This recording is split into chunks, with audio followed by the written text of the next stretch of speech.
Sir पहली गल है वे कि जरा पेंडू है ना, जिन्हों असीं पेंडू कहने असल तो वो अजीम इंसान है जरा कुदरत नाल जुड़िया दा। बिल्कुल शहरिया ने जिंदगी की ते दुनिया खराब की, शहरिया ने गंद पाया सारा शहरिया ने। नाज़रीन असीं मौजूद हाँ चैंबर ऑफ कामर्स दे विच, जिथे कि अज उस्मान चुगताई साहब ने एक नौजवानों के विजन वास्ते ई कामर्स नूं अपना मुतारफ कराया। वैसे तो बहुत स्ट्रोंग और बहुत एक्टिव हो गई है इस तरीके नाल डॉलर कमाना। और अज इत्थे एक बहुत ही वड्डा सैमीनार सी, नौजवान भी आए सन जिहदे च बहुत ज़्यादा खवातीन लड़कियां भी सन। तो एक साडे नाल नौजवान इन्हां कोलों पुछने कि इन्हां की सीखिया और अपनी ज़िंदगी च किस तरीके तब्दीली लाना चाहते हैं। अस्सलाम वालेकुम। वालेकुम अस्सलाम सर की हाल है? ठीक शुक्र अल्लाह का। उसामा साहब किहड़ी जगह ते? गुजरांवाला। तो ज़रा पंजाबी गुफ्तगू करनी, ठीक है। बेसिकली उस्मान चुगताई साहब ने यही दस्सिया कि तुसी इंटरनेशनल मार्केट दे विच किस तरह अपने आप को मुतारिफ करवा सकते हो, गूगल ऐड के थ्रू, सोशल मीडिया मार्केटिंग के थ्रू, वैबसाइट के थ्रू। तो यह सारी चीज़ां अजकल के दौर के बहुत ज़्यादा इंपोर्टेंट ने कि तुसी बेसिकली अजान दवो। उन्होंने यह गल की है कि जो तुसी मुतारिफ अपने आप में कराओगे तो उदों ही तुहाडी सैलिंग होएगी तो तुहाडा ब्रांड डिवेलप होएगा। USA की मार्केट दे विच सारा कुछ इस तरह ही चल रहा है, लेकिन इधर फिर भी हदे अवेयरनेस की ज़रूरत है जो कि उन्होंने की है। तो माशाल्लाह नाल बहुत ही अच्छा उन्होंने सैमीनार रहा है, काफ़ी चीज़ों का पता चलिया। तो इंशाअल्लाह असी भी वो अपनी आने वाली लाइफ के इंप्लीमेंट करांगे तो कामयाब होंगे। अज किस किस मौजू से उन्होंने गुफ्तगू की है और तुसी केड़ा पॉइंट नोट किया और किने ते तुसी काम करना चाह रहे हो? बेसिकली उन्होंने यह समझाया सानू कि तुहाडे अगर फिजिकल शॉप है ना तो फिजिकल नूं तुसां ऑनलाइन लैके आना। सारी दुनिया ऑनलाइन चली गई है। यह सब कुछ असी प्रैक्टिकल कोरोना वायरस के दौरान वेखिया कि ईवन स्कूल भी तुहाडे ऑनलाइन चले गए हैं। आने वाले दौर के सब कुछ ऑनलाइन हो जाएगा, तुसी ऑनलाइन सब कुछ बाय करोगे तो इन्हां चीज़ों नूं लैके चलोगे। मैं बेसिकली ज़्यादातर पॉइंट नोट किया वे ट्रैफिक का। ठीक है कि जो भी अपना वैबसाइट लॉन्च करोगे या अपना वैबसाइट रैंक करोगे ना, उदों 6 महीने बाद या 8 महीने बाद आराम से उस वैबसाइट का ट्रैफिक लैके आ सकते हो। उस जो ट्रैफिक आएगा, जो सेल ताड़ा ज़्यादा बढ़ जाएगा। जिन तुसी अपना कोई ई कॉमर्स कोई प्रोडक्ट्स लगाना चाह रहे हो या तुसी सेल करना चाह रहे हो, 6 महीने 8 महीने टाइम लगेंगे। SEO से करोगे, कीवर्ड्स रैंक करोगे, उस तो बाद फिर 6 महीने 8 बाद आराम में तारा वेबसाइट सेल आना शुरू हो जाएगा। बेसिकली मैं अमेजोन से ज़्यादातर कम करता हूँ तो उन्हें यही पॉइंट देने किया वे कि अमेजोन का ट्रैफिक 40% गूगल चो आंदा वे। तो इस वास्ते मैं यही पॉइंट नोट किया वे कि अगर गूगल चो मैं अपना वैबसाइट बनावा तो वही ट्रैफिक मैं अपने से जनरेट करके देवा तो मेरे से कितना फ़ायदा होएगा। तुसी इस ऑनलाइन के सिस्टम को कारगर समझते हो और किहड़ी प्रोडक्ट तुसी सेल करोगे या की करना चाह रहे हो? बेसिकली ज़्यादातर मेरा मेरा फोकस है वो गुजरावाला ना बर्तन ज़्यादा बनते हैं। हाँ बिल्कुल सही हो गया। गुजरावाला ज़्यादा बर्तन बनते हैं, उनका मेरा सोच है कि मैं एक बार कोई ना गुजरावाला बर्तन बाहर जाके इन्हों एक्सपोर्ट लैवल लैके जावा, वैबसाइट बनावा, वैबसाइट तैयार करा, उन्होंने रैंकिंग करा, SEO करा, बेहतर करा, तो वही जाके बाहरों ऑर्डर आए मेरे को अपनी वैबसाइट होते। जी ज़बरदस्त मेहरबानी। सर अज जो प्रोग्राम उस्मान चुगताई साहब का चैंबर ऑफ कामर्स के असी नौजवानों के वेख्या व्यू भी ले ने।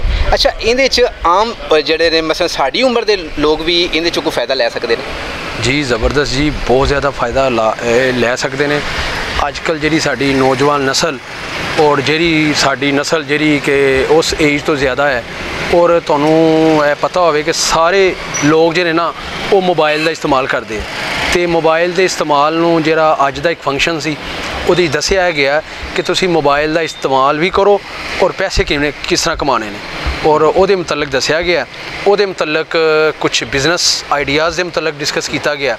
तो वह जनाब तुसी बजाए अपना सोशल मीडिया ते फेसबुक ते एक खाम खां दा टाइम ज़ाया करने की बजाए तुसी जनाब एग्जैक्टली किस तरह पैसे कमाने ने, किधरों कमाने ने, कित्थों कमाने ने, मार्केट जी है बाहर की मार्केट नूं किवें टच करना है, ठीक है ना, और किस तरह अपने आप नूं बेनीफिशियल बनाना है और घर वास्ते कमाई का जरिया बनना। क्या बात है। पहले तो साढ़े ना वालदैन जड़े ने साड़ी बजुर्ग जड़े ने बच्चों के मुस्तकबिल तो इस वजह तो परेशान सन, मोबाइल के नेड़े नहीं सानू होंदे। क्या तुसी समझते हो कि अगर वालदैन को पता चल जाए कि इस तरीके डॉलर होने ने तो वो तो मैंने प्रमोट करनगे बच्चों को? जी जी, उहदे वास्ते सानू साडे वालदैन दी ते बच्चों की कम अज़ कम ट्रेनिंग करना पैनी है कि असी उन्हां दी ट्रेनिंग करिए कि इस इन्वायरमेंट कि बेटा ਇਹਦਾ ਤੁਸੀਂ ਸਹੀ ਇਸਤੇਮਾਲ ਕਰਨਾ ਹੈ, ਕਿਉਂਕਿ ਜਦੋਂ ਅਸੀਂ ਟ੍ਰੇਨਿੰਗ ਕਰਾਂਗੇ ਬੱਚਿਆਂ ਦੀ ਕਿ ਸਹੀ ਇਸਤੇਮਾਲ ਕਿਵੇਂ ਕਰਨਾ, ਕਿਉਂਕਿ ਅੱਜ ਕੱਲ੍ਹ ਤੇ ਤੁਹਾਨੂੰ ਪਤਾ ਹੈ ਨਾ ਉਹ ਇੰਡੀਆ ਦੇ ਜਿਹੜੇ ਕੋਈ ਐਸੇ ਸ਼ਾਰਟਸ ਨੇ ਉਹ ਆਉਂਦੇ ਨੇ ਤੇ ਸ਼ਾਮ ਰਾਤ ਤੱਕ ਕੁਛ ਨਾ ਕੁਛ ਦੇਖਦੇ ਰਹਿੰਦੇ ਨੇ।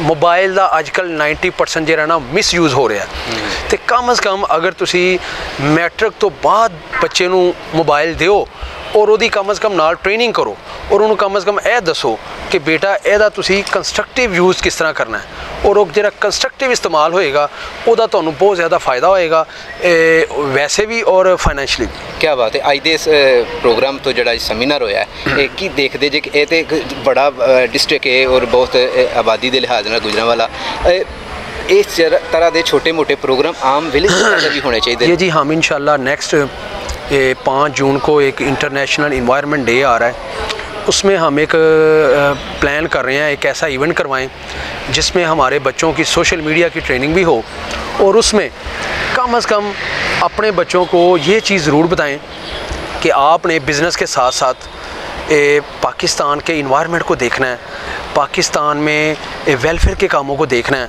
अगर आप अल्लाह की राह में और अल्लाह की मखलूक के लिए कुछ काम करेंगे जिससे आपको अपनी ज़ात के लिए कोई फ़ायदा नहीं होएगा और जिसमें आप समझेंगे कि यार इसमें हमें कम अज़ कम इसमें हमारी कम्युनिटी को फ़ायदा हो रहा है, पाकिस्तानी कम्युनिटी को फ़ायदा हो रहा है, कुछ ऐसे आइडियाज़ हम डिस्कस करेंगे, ऐसे इश्यूज़ को हम डिस्कस करेंगे जिसमें ये जो हमारी सोशल मीडिया की फ़ोर्स है अगर ये अल्लाह की ज़ात के लिए और अल्लाह की मखलूक के लिए काम करेगी और फिर देखें जी अल्लाह ने रिज़्क़ का वादा तो किया हुआ है और फिर वो रोटी रब ने देनी है और वो फिर आनी है। तो आखिर में इस शेर के साथ कि खुदा ने आज तक इस कौम की हालत नहीं बदली, खुदा ने आज तक उस कौम की हालत नहीं बदली, ना हो जिसको ख्याल खुद आप अपनी हालत के बदलने का। तो भाई मेरे बात ये है कि हमने हालत अपनी खुद बदलनी है, कम अज़ कम अपनी पब्लिक को अवेयर करके, ठीक है ना, जैसे भी हम अवेयर करेंगे ये कम अज़ कम राइट बनता है। हमारे जो कम अज़ कम हमारे जो यहाँ पे आजकल इस्लाम के अपना कॉन्ट्रैक्टर बने हुए हैं, ये पंजाबी में जिसको कहूँगा ठेकेदार बने हुए हैं, कम अज़ कम अगर हमारा ये सिलसिला अगर हमारा मैंने कम अज़ कम स्टार्ट कर दिया है अपनी कम अज़ कम अपने महल्ले की मस्जिद से, माशाल्लाह, उसमें मैंने कहा है कि यार हमारे बच्चों को जो है ना कम अज़ कम हम एक फ़र्स्ट फ्लोर पे वहाँ पे एक हम रूम प्लान कर रहे हैं जिसमें हम अपने बच्चों को ये डिजिटल जो तालीम है वो कम अज़ कम हम सोशल मीडिया के ज़रिए देंगे। क्या बात, उनको हम आलिम बनाएंगे। अब एक आलिम के तो उसका तो एक महदूद सा नॉलेज होता है ना, कम अज़ कम अगर हम उसको सोशल मीडिया के ज़रिए ये जो आज हमने सीखा है, बिल्कुल क्या बात, इसके ज़रिए अगर हम उनको ये नॉलेज देंगे कि कम अज़ कम आपने इस तरीके से आलिम बनना है, तो हम अपनी इस्लामिक जो तलीमात हैं उसको भी हम प्रमोट कर सकते हैं। तो ये कुछ ऐसा है कि जिसमें हमें ये डिजिटल तलीम की तरफ आना पड़ेगा। ये जब हम आएंगे तभी हम अपने माशरे में बेहतरी और जो है ना कम अज़ कम इसको अच्छे से अच्छा और खूबसूरत माशरा बना सकते हैं। सर पहली गल है वे कि जरा पेंडू है ना जिन्हों असीं पेंडू कहने हैं असल तो वो अजीम इंसान है जरा कुदरत नाल जुड़िया दा। बिल्कुल ए शहरियां ने जिंदगी की ते दुनिया खराब की, शहरियां ने गंद पाया सारा शहरियां ने मादरत नाल शहरियां कोलों। तो जरा पेंडू बंदा ना वो अपने घरां च बैठन, धीआं अपने घरां च बैठन, इंटरनेट तो इस्तेमाल करते पूरी दुनिया च कारोबार करन, अम्मा खतीजा की सुन्नत पर अमल करन। ते मैं समझना है कारो ई डॉलर कमाना ई कॉमर्स करना है ही बच्चियां वास्ते है, मुंडे करते हैं पे लेकिन असल कम बच्चियां वास्ते घर च बैठ के किसी ने मिलना कोई नहीं, किसी को जाना कोई नहीं, पैसे भी अकाउंट दे विच पूरी दुनिया च कारोबार। क्या अच्छा साढ़े पिंडां च पाया जाता कि ये सारा फ्रॉड है, इस तरीके कोई इनकम नहीं आती है, इहदे बारे कुछ दसो। सर देखो गल है वे कि एक वक्त ना स्पीकर भी जेड़े सन ना वो हराम सन, टीवी भी हराम सी, जायज़ हो गया, बैंक भी हराम सन, ATM भी हराम सी, हो गया ना। ये अज जेड़े कह रहे हैं ना तुहानू कि ये फ्रॉड है, वो अपने बच्चे उन्होंने अपने बच्चों ई कॉमर्स ते पाएंगे क्योंकि डॉलर आएंगे। सर साढ़े क्या जाता है डॉलर वास्ते अपना जो सारा सब तो नखट्टू बच्चा होंगे ना असीं उन्हें यूरोप च घल दें, असीं उहदे ते इत्थे एतमाद करके उहदे ते अपना जड़ा ना यकीन करके नहीं अपना वेंदे कि वो इत्थे इस तरीके नाल भी डॉलर कमा सकदा। असीं इन्हें सिर्फ इहदे ते 25-30 लाख लाओ, इनू यूरोप घलो तो फिर ही डॉलर आने। सर देखो मसला है वे कि वो पुराने जमाने की गल है, ਜਦੋਂ ਇੰਟਰਨੈਟ ਨਹੀਂ ਸੀ ਹੁੰਦਾ।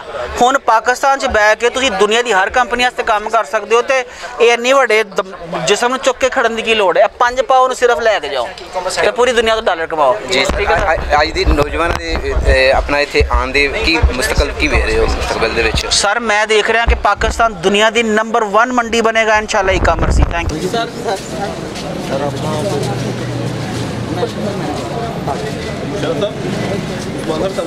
ਭਾਈ 2 ਸਾਲ ਮੇਰੇ ਘਰ